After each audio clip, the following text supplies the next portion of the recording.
I will immediately just turn it back over to Veldy and let her give us her coordinator's report, Okay. and starting with the First Steps program.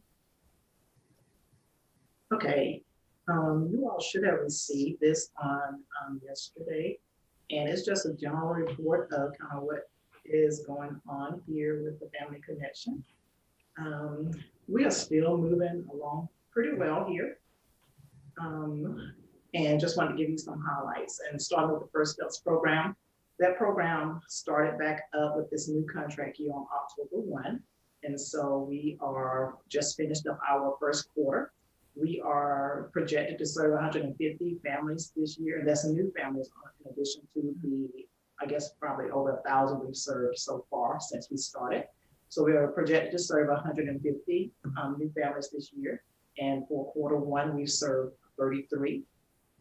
And if you look at the quarter one back breakdown up on the left hand side of the screen, so far we've served 33 moms with children. And with this family, with this program, we can serve moms with children birth to 5 or expected moms. And so this year so far, we have not served any expected moms. All of our families have been moms with children 0 to 5. And with this program, the whole goal is to make sure the families have a primary care physician, the children have a primary care physician, as well as health insurance, among other things that we want to make sure that they have. But these are the primary things that we gauge. And if they do not have primary care or insurance, then we make a referral. And so we see the 33 families that we have served so far this year, 24 of the mom and children have a primary care physician, and the other 9 did receive a referral, as well as 27 had health insurance, and for the 6 that did not, they did receive a referral. Our enrollment strategy, I was speaking with Leanne about this on yesterday. Right now, we are still virtual with all of our programs.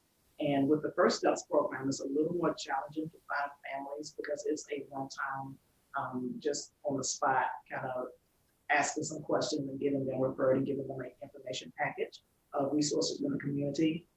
So it's a little bit more challenging to keep families and see families if you're not actually in the community where the families are. So some of our enrollment strategies right now include us working with and trying to partner with the Morgan County Community Food Pantry because they have families that come through there every week. And so Amanda, our First Steps coordinator, is working with Sherry Terrell on ways to be able to capture families that way. Also, one of our biggest enrollment components was the health department with the WIC families because that's the perfect age group and the perfect target population. And with the health department generated and working with the WIC families in a different way where they are by appointment and actually, and I'm not sure how they've done it since we came to the new year, but before they were just kind of meeting families outside in the parking lot. They weren't really coming into the building for their WIC appointments. So Amanda's reaching back out to the health department to see how we can partner with them. I'm kind of looking at whether or not with social distancing, Amanda will be able to go back out to the health department and kind of set up her table and have that little 6-foot marker on the floor where she can talk with families at a distance, and only when she's getting personal information, have them closer just for a short period of time to get like the personal information, and then just give them the packages and they kind of move on, go on out. So we're kind of talking about that, as well as she's speaking with Jasmine Gooden with DeKalb to get in with the early learning centers there in Morgan County, as well as she has met with Suzanne Kennedy with the pre-K program at the school to try to reach all of those families because all of those families fall into our target population. So we are working hard on a recruitment plan for this program to be able to continue to serve families that meet this criteria, because again, it's for all families, not just a specific education or financial level. It's all families with children 0 to 5 because it just gives the resources and information about what's going on in the community that will benefit everyone. Child seat safety, home safety, all of that. With our Parents as Teachers program, this program also started again. Our new contract started again October 1. running through September 30th of 2021. Our total families, proposed families to serve this year is 18. This is because this program is a more intense program where the parent educators actually monitor the homes of the families. And right now it's virtual. So she's having virtual visits with the families twice a month with many other families. So the max that she could actually serve is 20. And that is her total case population right now, 20. The total number of children that we are serving right now through that program is 38. If you look at the demographics right now, it is 100% Hispanic families. 75% have less than a high school education, 65% are single, and 95% have less than make less than $20,000. This is a more, even though we can serve any family with children up through kindergarten. With this program, it is more geared towards a more high target population that have a lower fall into that lower socioeconomic status, low income, history of mental health illness, teen parents, things like that. Because the whole goal is to bring extra support, more intense support to those families to make sure that, again, those families have what they need to be safe, but also that they have the support that they need so their children are ready to start kindergarten successfully.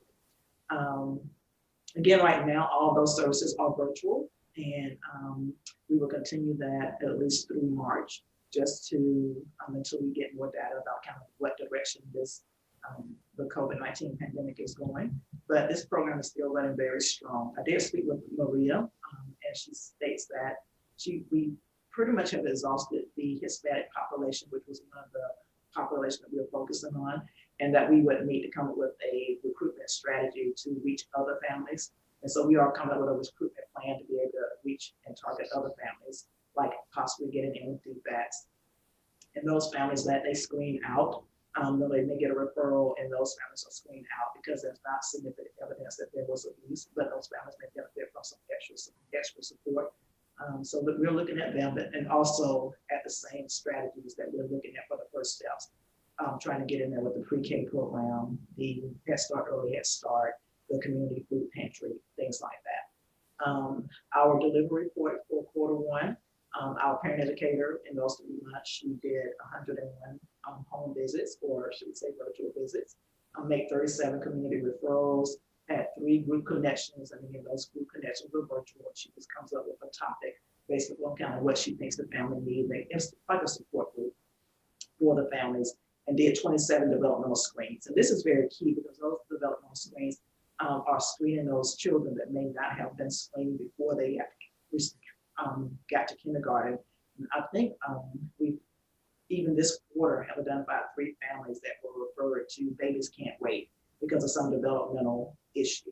And so this is key because we're catching these developmental issues early before they get to kindergarten, so they're not already behind. So we're excited about that. The Baby Bulldog initiatives, again, this is where we are again focusing on that 0 to 5 population. And we're partnering with the school system to write this district literacy grant. And we have completed the comprehensive needs assessment for birth to 5. And our collaborative is working on that birth to 5 piece because the grant requires that there's a literacy plan in place for birth through 12th grade. And so our collaborative work focusing on that 0 to 5, and we do that. Thought it was a good fit because, again, our First Steps program, our babies, our parents and teachers program all focuses on that. The First Readers program. So we have a lot of partners that focus on that population anyway. The next meeting is going to be the complete committee. It's going to be January 14th. And right now, again, we're working on that birth to 5 component, finalizing the narrative in which this consists of kind of what we've already done, what our partners that are at the table, what we will continue to do to work to focus on those early literacy needs, working on the budget, and getting letters of commitment from our community partners. And so we are doing that, and we will have that information ready for January 14th, and then they will begin to pull all of it together. And I think that the submission date is around the end of January, 1st of February for that particular grant. The 2021 Back to School Rally, hopefully we will get, I don't have a meeting set up yet, our initial meeting, but I'm looking at having that initial meeting either by the end of January or early February, and hope to, what we're looking at and what I would propose to our team that will be needed is that we collaborate with an organization that has already has something in place. At this time, I don't see us having that big festive event that we've had in the past yet. But to be able to partner with an organization that has a process in place that is already serving families. And one of those organizations is the Morgan County Community Food Pantry. They deliver food packages to people and families every week, and they have that system of drive-through, down pack. And we're looking at partnering with them on maybe that one of those Saturdays in July, so that they can, so that families can come through and add that back to school component to that. So I will be getting with Ms. Terrell, Sherry Terrell, on how we may be able to make that happen. And if anyone have any other suggestions on how we can maybe make that happen, they will be welcome. The 2021 Team Maze, the initial meeting was held yesterday. I was not able to attend that, but it was held on yesterday. And the date was set up for the Team Maze this year on April 1st, and the Team Maze is actually scheduled for April 2nd. Because I wasn't able to attend, I'm thinking that right now the plan is, and you can let me know, the plan is for that to be an in-person event, but I don't have any details because I was not at the meeting. So that is I have one other thing. On January the 13th at 10 o'clock, the Georgia Family Connection Partnership is holding a strategy strengthening training. And they would like individuals, whether board members or collaborative partners, to join them and myself virtually in that training. Basically, it's talking about how do we strengthen our strategies. In Morgan County, we have 3 strategies: educated and working, children safe and family strong, as well as the youth development. And basically, it's the way they're going to be talking about how to strengthen strategies to get better results. And so if any of you are interested or available, that training again is next Wednesday at 10 o'clock a.m. And so if you're interested, let me know. And I'll also kind of reach out to our collaborative partners if anyone is interested in attending that particular training as well. So that's all that I have. Any questions for me? Yeah, I had one question, Velde. On the Parents as Teachers program, what is it about the program or about the community that results in it being 100% Hispanic participation? That is just the population that we targeted. Originally, we didn't target the Hispanic population. It just kind of evolved into that. We originally started out just kind of reaching out to all families that had 2 or more what we call the high target, like low education and low income, different things like that. And the population that kind of stayed engaged was the Hispanic population. And so that just kind of evolved into us kind of more focusing on that particular population. That's just kind of how it kind of panned out. But since we have now kind of reached the max of right now, the population that is eligible for the program, interested in the program, now as we go on right now, we're good because the families that are participating are active and engaged. It's just that as we look forward to the next couple of years, we need to get a plan in place to be able to expand to other populations as well. Thank you.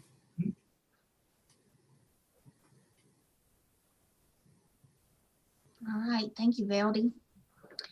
So the next item on the agenda is Pam was going to lead us. So Velde, you may have to cover this for us. Was about the governance and nominating committee and board meeting dates and times and those kinds of things. If you want to go over that with us.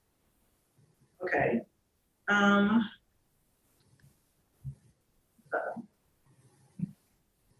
Yeah, so this is and I think we shared this last time, this is the breakdown of the committee or the team right now. And everyone can kind of see kind of where your term is and when your term ends. I think, Pam, there's only 2, the Chamber of Commerce. We don't have a representative for that one yet. And then we had 1 prospective member that expressed interest, and I think Pam was going to follow up with him. I don't have any information about how that went, whether or not he was still interested and or available. But that was one other prospective member that was available. So we look like we have some terms that are coming up this July or this June that are scheduled to complete their terms. Of course, terms can be extended and people can choose to stay on, or if not, then we would need to be able to find someone to replace those that will be rolled on. So is it fair to say we should be trying to recruit a chamber representative? Yes. And we have in the past kind of reached out, but just haven't found anyone that is available, I guess with the time or whatever, to commit to be a part of it. So yeah, we are definitely open to whatever other strategies or people who may know someone that may be interested in the work that we do and have the time to be able to serve on the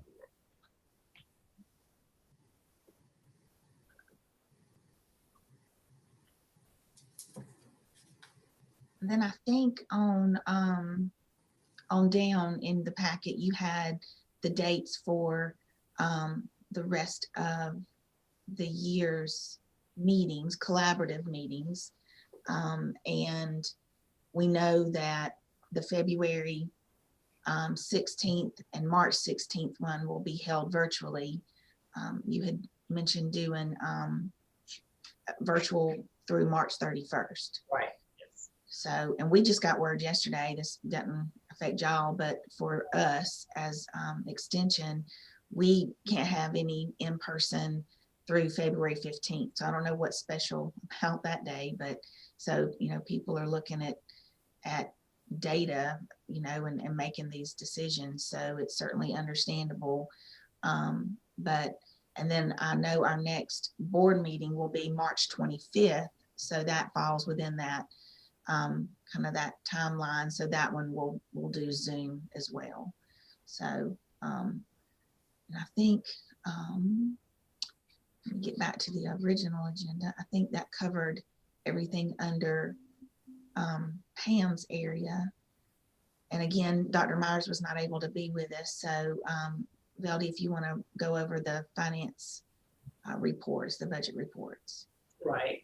And this is the financial report, and it's a little different than the one that you had. The last two columns are different because I realized this morning when I was reviewing for the meeting today that the year-to-date expenditures in the budget remaining did not calculate.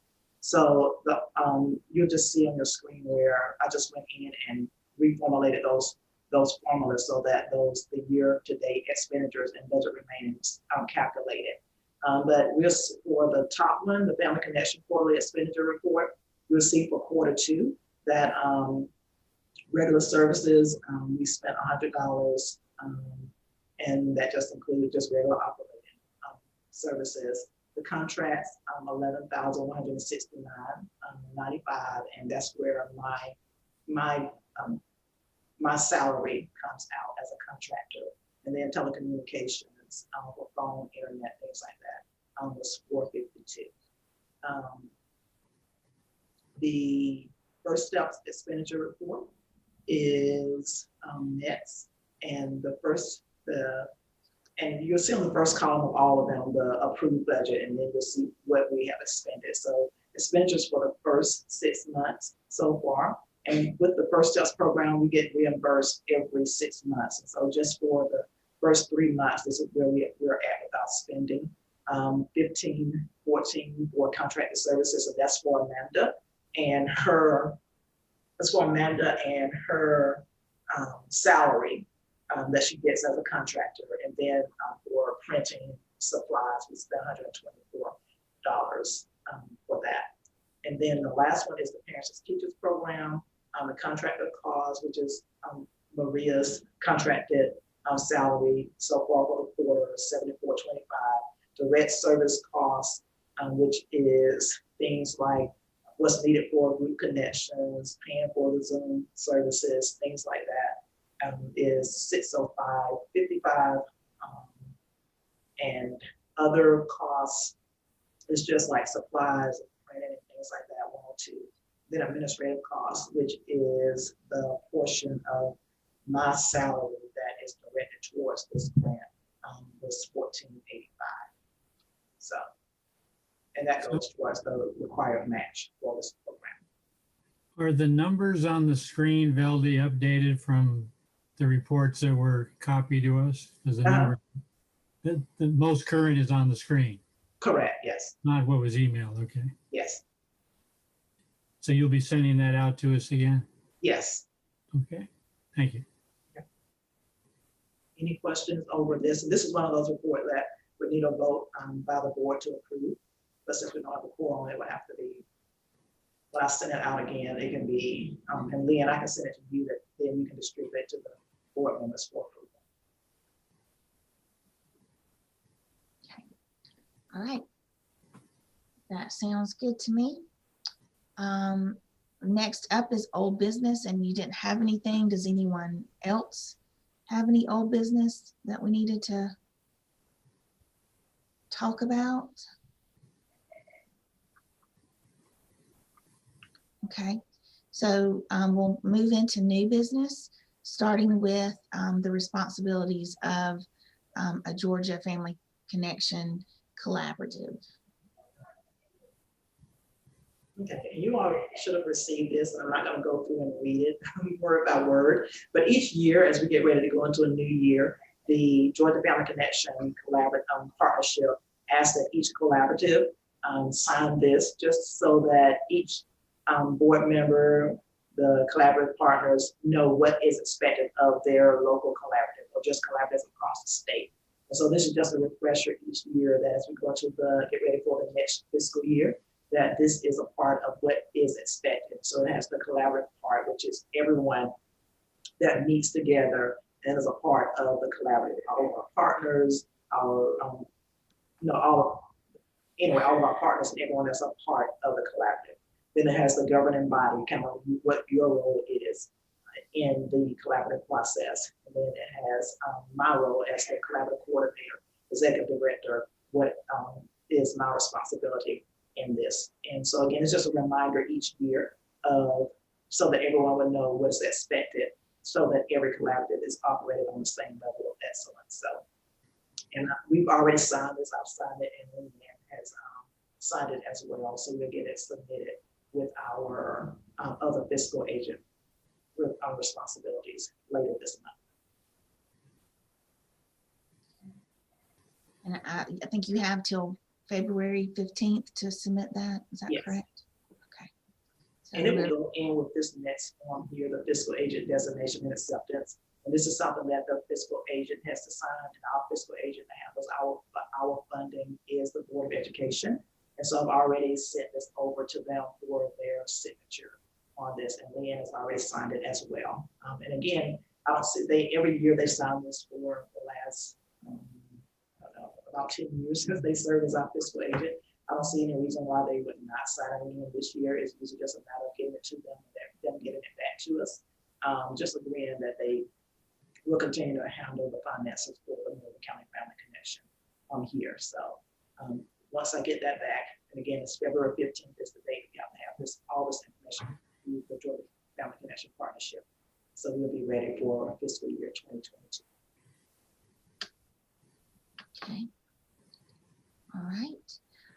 And then our next item to talk about is our annual planning session, which is our January 19th collaborative meeting. If you want to update us on that and your plans. Okay. For our family connection, each year we come together as a collaborative in January to look at what we're going to do for the next fiscal year. And so it's called our annual strategy team plannings, annual strategic planning meeting. And so we come together each year in January to look at what we're gonna focus on. We look at data, trends. What we do is break off into our 3 strategy teams with our Children Safe and Family Strong. Those partners break off and discuss data, what they're seeing, look at the plan. Do we need to change anything? Do we need to add anything? Do we need to take anything off?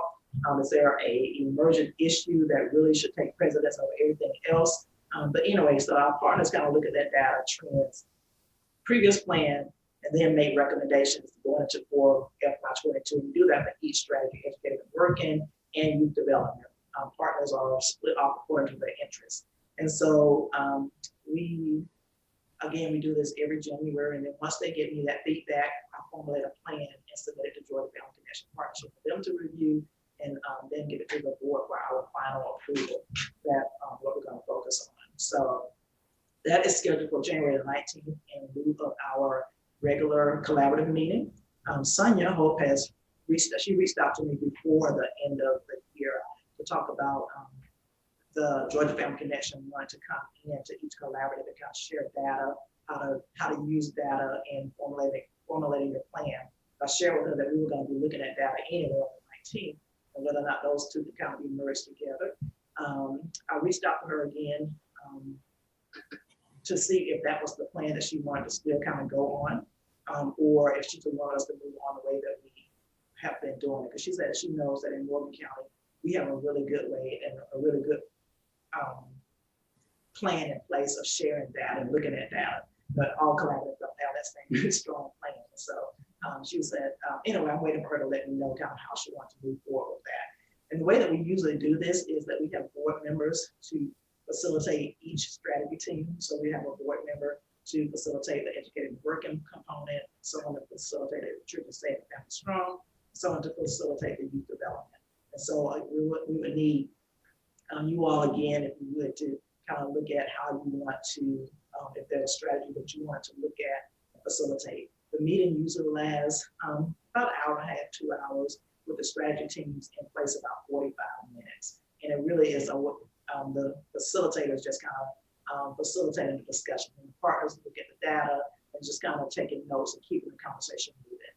So that is the kind of outline of how we used it in the past. So I guess the main thing today is, as we wait for Sonia to kind of get back with me, either way, I know she was talking about still breaking people up into strategy teams and looking at data. So either way, we're still going to need a facilitator to go into those breakout rooms, which it will be a Zoom meeting, so it will be like the Zoom breakout rooms, but someone to be able to facilitate those breakout rooms either way that we move. So, any question? I have the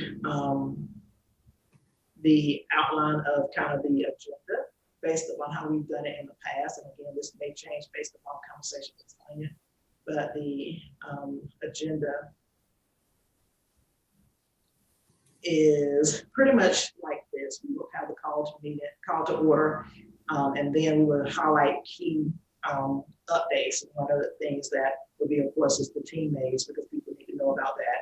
Hopefully we'll have a back to school initial planning date by then, and then just kind of update the partners that will be meeting virtually for all meetings through the 31st.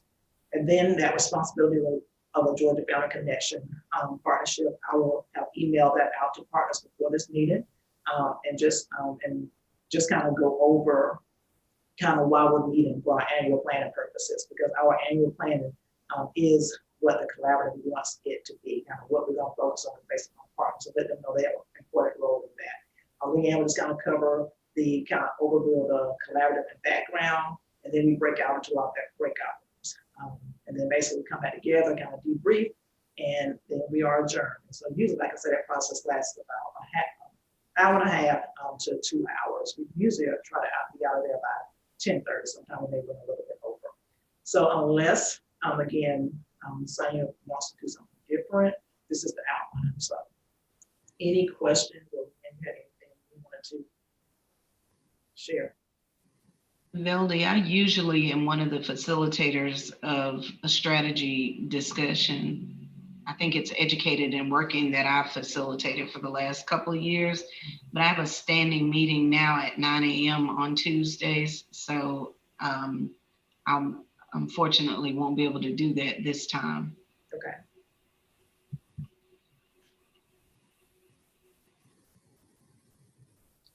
I think I facilitated, I don't remember if it was youth development or children safe and family strong. I think you did youth development, Leanne, because Dr. Myers, I think, does children safe and family Okay. strong. Okay, so I can do the youth development again. Okay. On the on the balance sheet of what I know and what I don't know, it's leaning pretty heavily towards the don't know. So I will be following. I won't be leading anything. Okay. And I Pam think- has led one of the, I don't know which one she's led in the past, but I can see whether or not she would lead one of the strategy teams as well. And if Dr. Myers will do the children safe, Right. or either whichever, if he's okay with doing one, I think we'd be good there. And I noticed, and I know this is just a draft, but I just called a typo in the box on that agenda. It's the meeting's February 16th, but at the bottom where it says next meeting date, it's just February 18th. I know that was probably last year's date. Okay. And because it says 2020. So I think, yeah, that's just a minor thing, but just wanted to tell you while it was fresh on my mind. Okay, let me get back up. Okay, so. And Leanne, I know Pam this is her area of oversight, just kind of doubling back to the governance portion, but it always concerns me when multiple numbers of us are scheduled to roll off at the same time, particularly you and I, since we serve as chair and vice chair. So I wanted to be sure that you and I kind of have a sidebar, either with Pam or just the two of us, to kind of talk about, you know, how we want to proceed. And I'm happy to, if there's another sector of the community to represent, you know, to complete my term, because I don't represent private nonprofit anymore. So That's fine. just kind of talk about that. And Belly, I just sent my updated contact information to you for the board listing. Just minor things. Okay, yes, we will definitely talk about that and see how we can get that fixed or better situated there. Okay, so I think we've covered everything, and I feel like we have a great plan for the collaborative meeting, because I know that's always, you know, a big one. That January one is really, you know, kind of our roadmap for the rest of the year. So that's really important. I don't believe that we need executive session today. So that was really everything on the agenda, unless anybody had anything else that we needed to clarify, or Veldy, if you had anything else that has come up since we've been talking. No, not at this time. Okay. Well, we do appreciate all the behind the scenes work that you do that most people aren't privy to. So, but you know, you're really the backbone of why our collaborative is so strong. So we appreciate everything that you put into this, because you get out what you put in, and we're definitely benefiting from that. Eric and Karen, thank y'all for the time that y'all have given as well. We appreciate your input and your interest, and really, you know, your overall support. So thank you so much. And I'll ask for an official motion to adjourn this morning. So moved. Thank y'all. We hope y'all have a great rest of the day and stay healthy and safe. Thank you all. Thank you. Bye-bye. Bye.